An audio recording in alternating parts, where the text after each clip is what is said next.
Boa tarde, meus irmãos. Muita paz, muita harmonia, muita saúde a todos.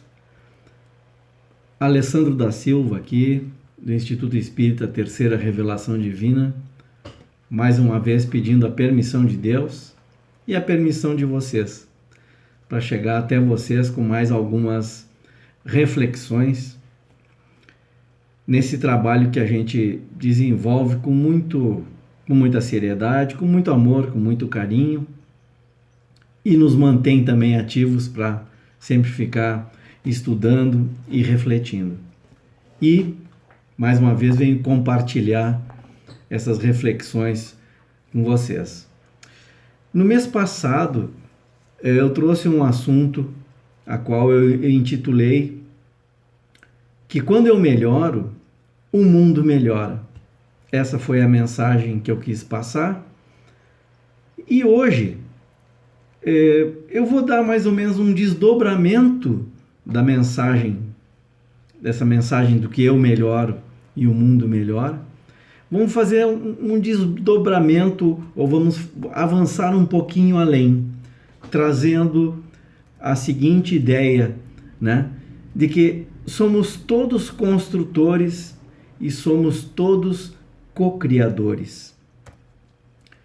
Por que eu trago isso? Porque partindo da ideia de que se eu melhoro, o mundo melhora, eu contribuo para o mundo melhorar, então isso significa que eu também sou um construtor da obra divina.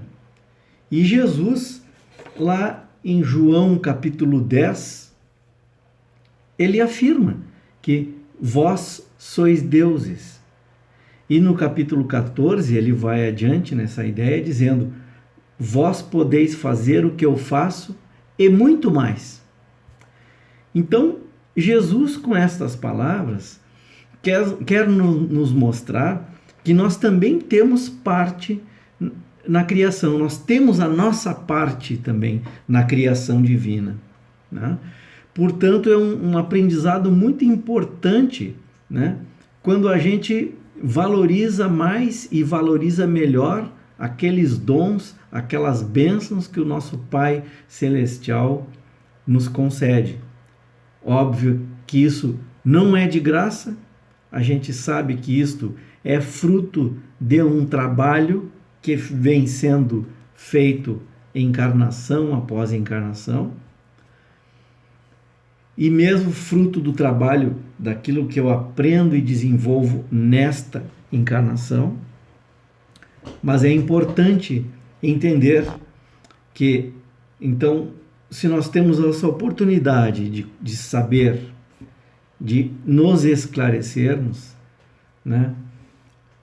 Aqueles que têm esse conhecimento, que têm este entendimento, têm a obrigação, então, de com esse conhecimento fazer a sua parte na obra divina. E por isso, Jesus então já falava, vós sois deuses, ou seja, nós somos seres divinos, pois nós fomos criados à imagem e semelhança de Deus. Mas nem por isso nós também devemos deixar que o nosso orgulho, né, nos faça nos sentir iguais a Deus. Não é esta a intenção. E aí temos o entendimento de que existem inteligências divinas, mas Deus é a inteligência suprema, né? Deus criou seres divinos, mas não criou seres prontos, como diz Haroldo Dutra Dias, numa de suas obras, que é Estudando a Gênesis, ou melhor, Estudando o Gênesis. Então, Deus criou seres divinos, mas não prontos. Ele nos criou seres divinos, a sua imagem e semelhança, mas para que eles possam evoluir, não é? E então nós vamos fundamentar esta ideia hoje, né, de que somos construtores e somos co-criadores. E para isso, nós temos que recordar algumas coisas, né? Por exemplo, lá no capítulo 2 do Livro dos Espíritos, quando Kardec nos traz as informações, os conhecimentos que os Espíritos nos trouxeram a respeito de Deus, né? E a primeira pergunta que Kardec faz aos Espíritos, né? O que é Deus? O que é Deus? Né? E os Espíritos respondem que Deus é a inteligência suprema, causa primeira de todas as coisas. E aí, adiante, Kardec pergunta, mas onde se vê a causa primeira, uma inteligência suprema e superior a todas as outras inteligências? Onde se vê isso?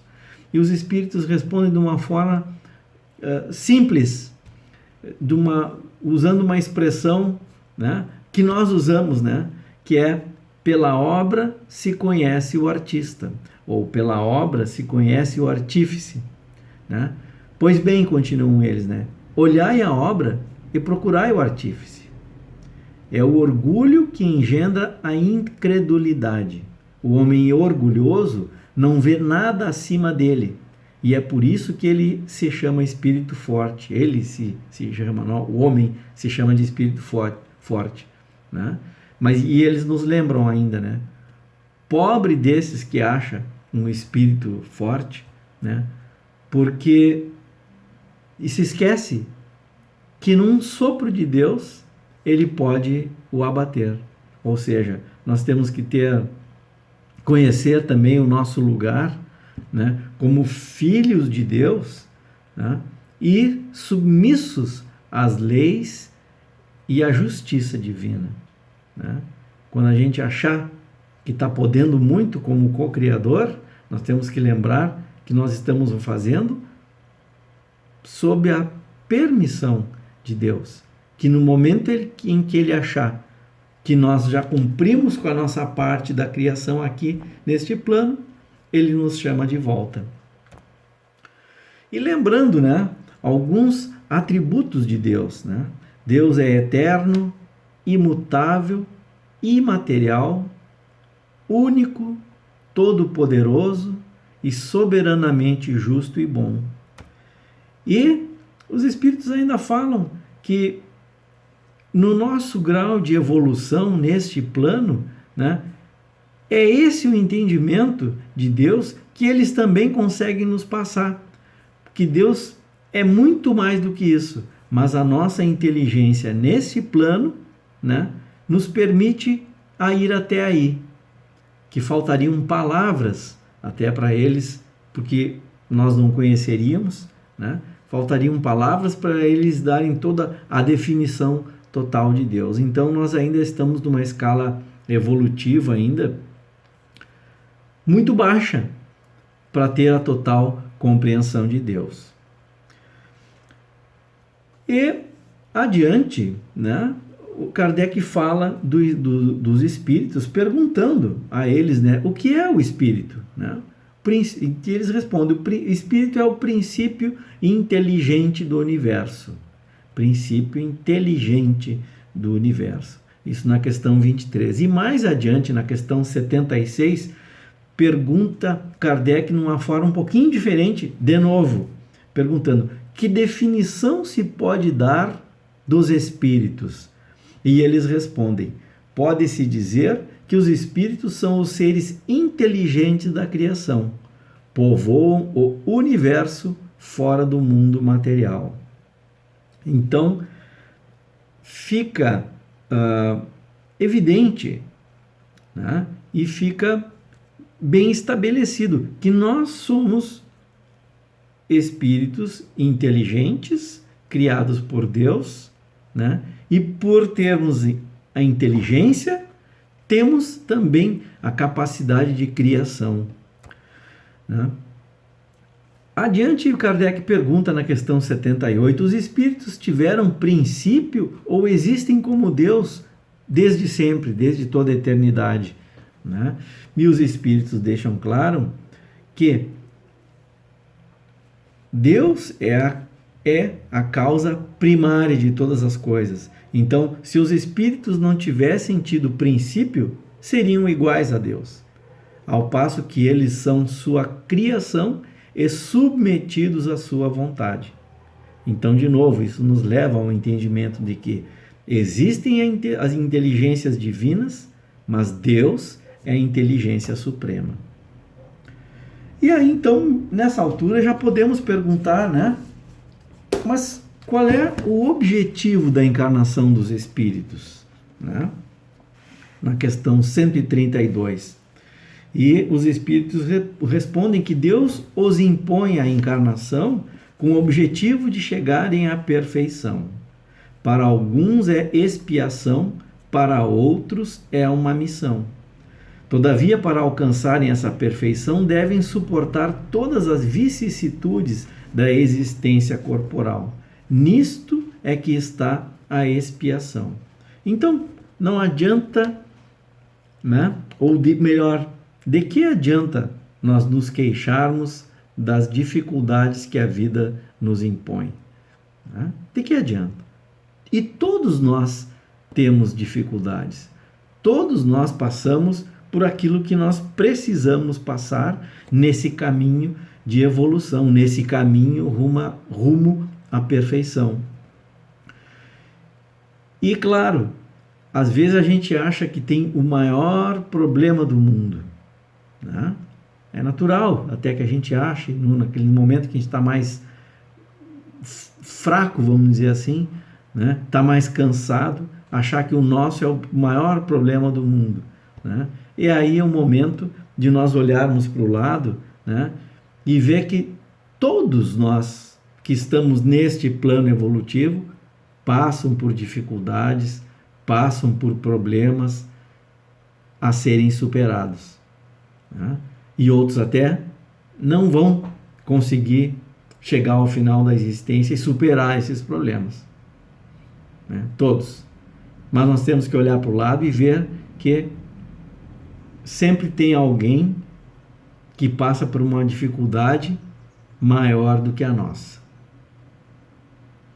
E aí então a gente tem que ter esse entendimento da justiça divina, que se estamos passando por esse momento, é porque nós precisamos passar por ele para aprender alguma coisa com ele. E continuam ainda os espíritos, né?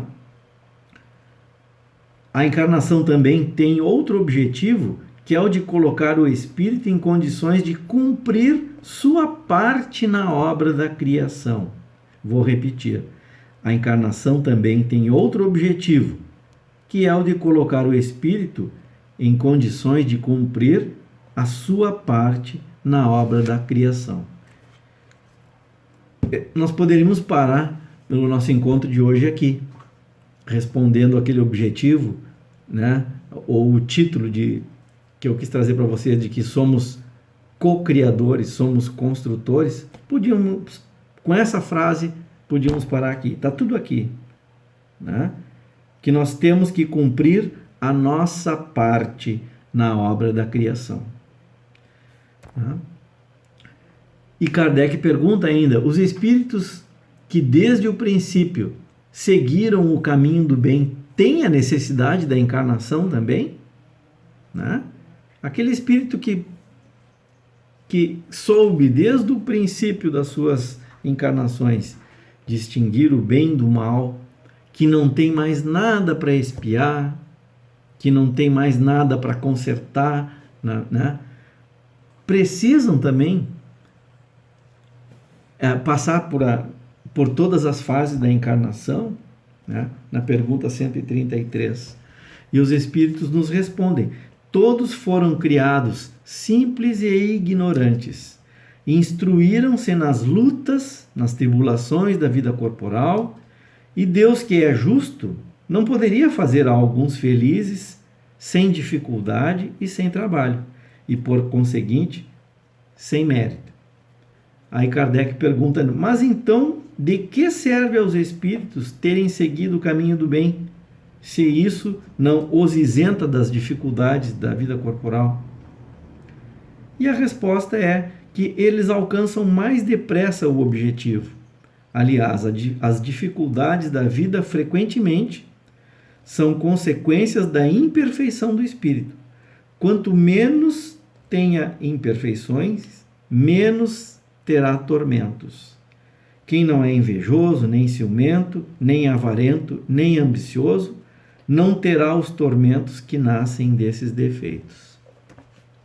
Então, isso também nos permite entender que nós somos criadores da nossa própria felicidade ou da nossa infelicidade, das nossas dificuldades. É nós que escolhemos e construímos de que maneira que nós vamos passar por as nossas vidas terrenas.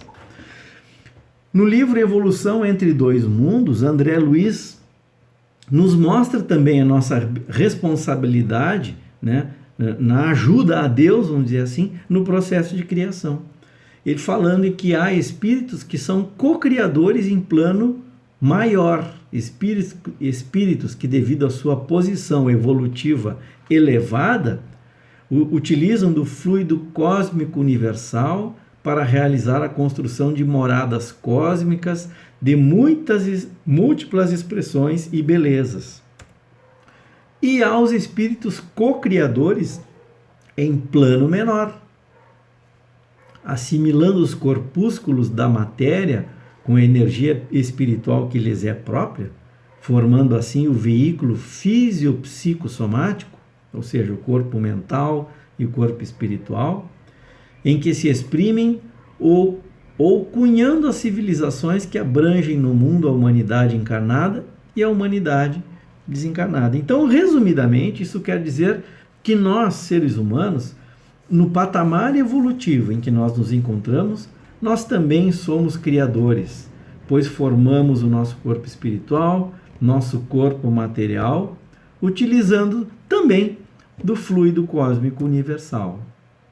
E nesse ponto, então, agora a gente faz uma pausa nas bases teóricas e vamos falar um pouquinho da prática. Vamos nos perguntar a esse ponto que nós já tivemos o entendimento teórico de que somos construtores e somos co-criadores com o nosso Pai maior. Eu pergunto, o que nós estamos construindo? O que eu estou construindo? Eu estou construindo pontes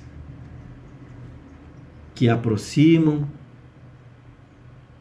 ou eu estou construindo muros que dividem e que apartam? O que eu construo? Eu construo amor ou eu construo dor? O que eu falo? O que eu ouço?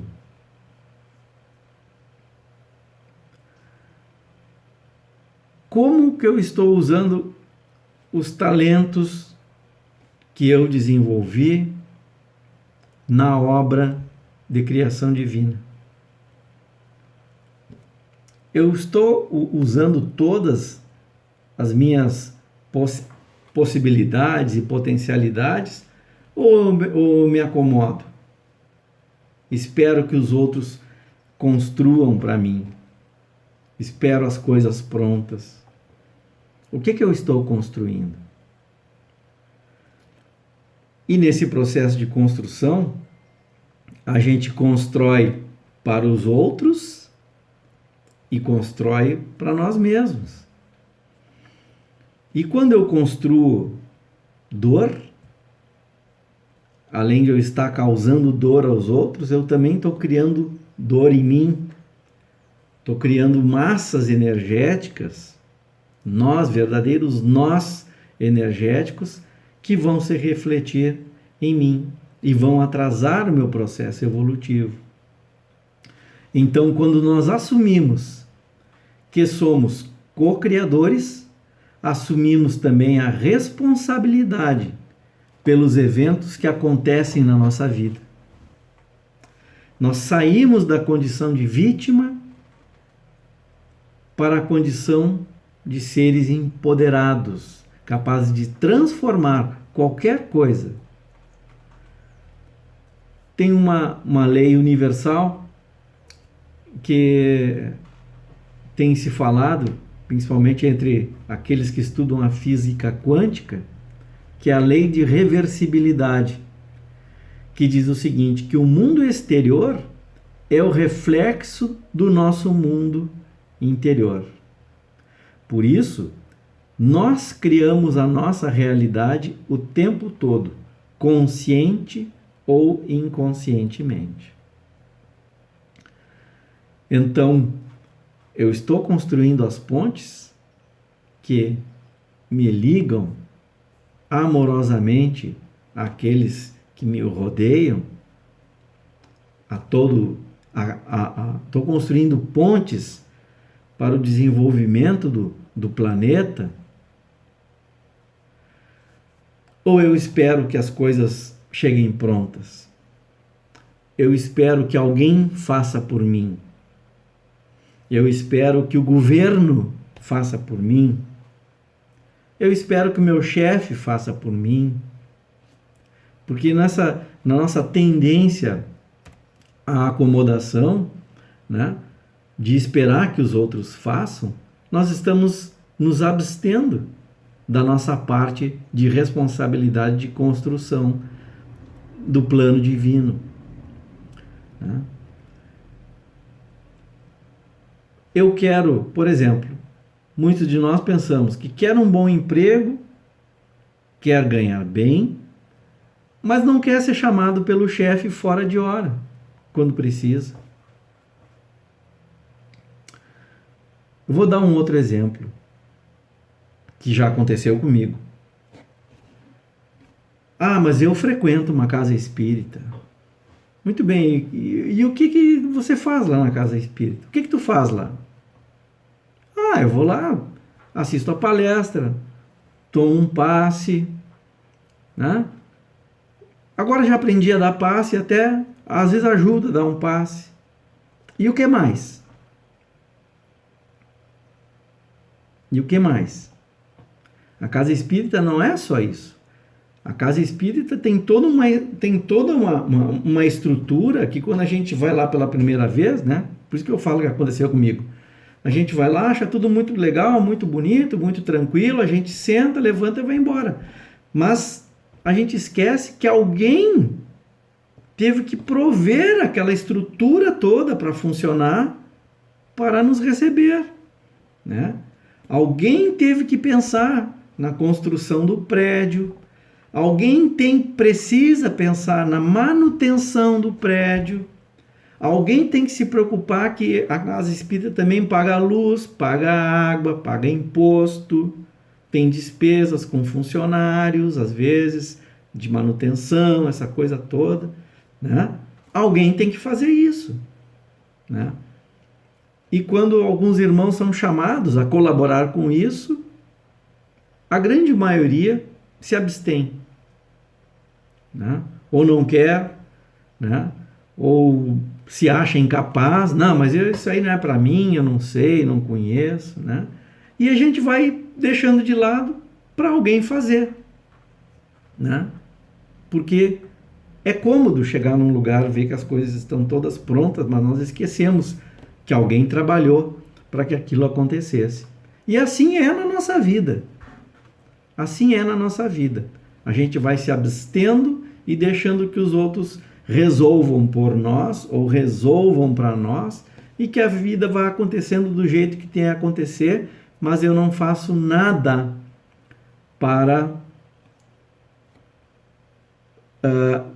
prover algo de melhor. Eu espero que alguma coisa milagrosa caia do céu, né? Caia de baixo para cima, pronta para mim, né? E quando isso não acontece, eu me revolto, né? Me revolto com Deus, acho que Deus está sendo injusto porque o outro tem e eu não tenho. Mas o que eu estou fazendo para ter? Pensemos nisso. Pensemos nisso. Nós estamos em constante mudança. né? Estamos em constante mudança e o mundo à nossa volta está também em constante mudança, né? E nós precisamos estar engajados nesse processo de mudança, né? Para que as coisas não mudem, né? E depois eu não vejo de uma forma que depois eu venha a criticar ainda, né? Por que foi feito assim? Por que não foi feito diferente? Mas qual foi a minha contribuição que eu dei para isso, né? Agora, algumas coisas que nós também temos que fazer,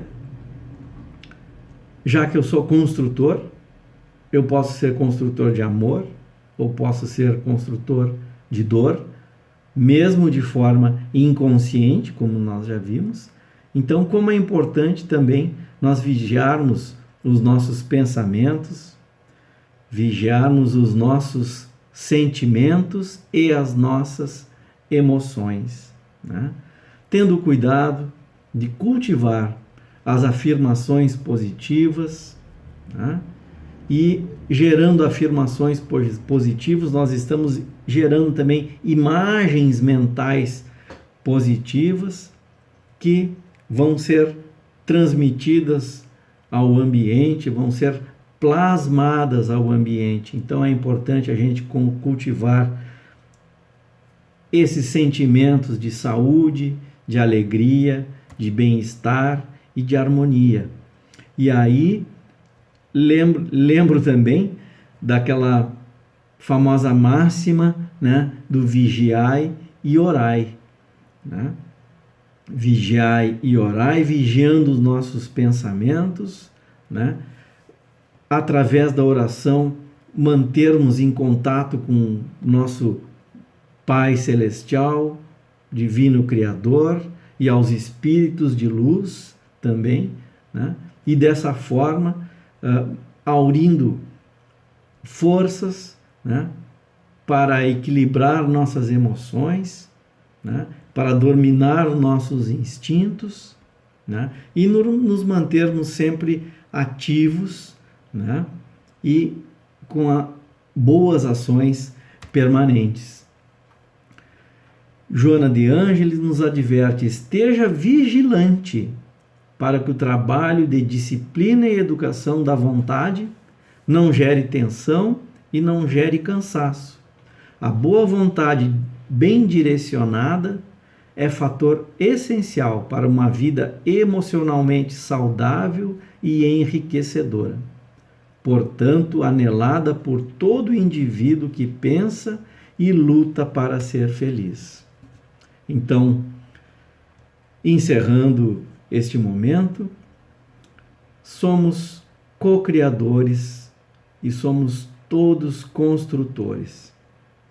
Que nós sejamos construtores de amor, de pontes e de ondas de paz, de alegria, de boa vontade e, mais do que pensar, que nós sejamos construtores com a nossa força de nossos braços, com o nosso trabalho e com o nosso exemplo.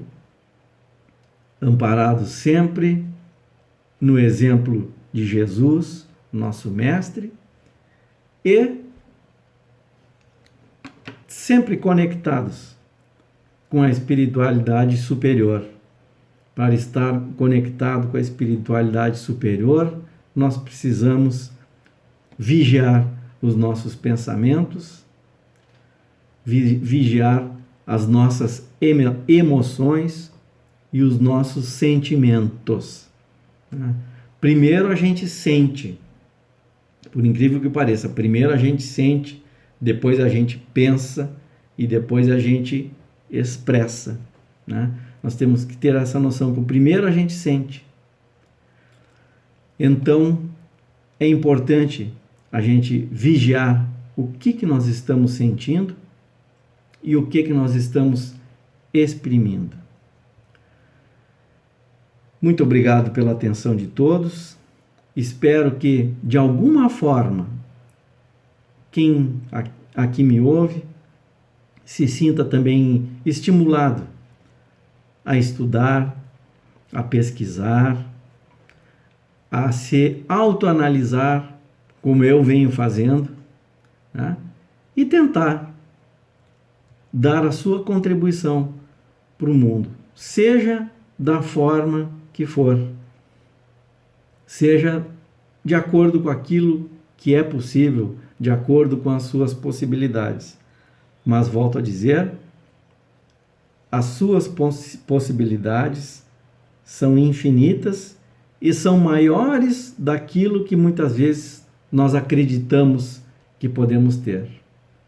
Lembro de uma história do Divaldo Franco, que eu não vou repetir agora aqui, porque já estamos estourando o nosso tempo proposto para a atividade, mas que era uma historinha que ele contava, o desfecho era o seguinte: a gente sempre pode fazer algo mais. Então convido a você a refletir sobre isso e pense, se você acha que faz alguma coisa, sempre dá para fazer um pouquinho mais. Muito obrigado, muita paz, muita saúde e que Deus abençoe a todos nós. Uma boa tarde.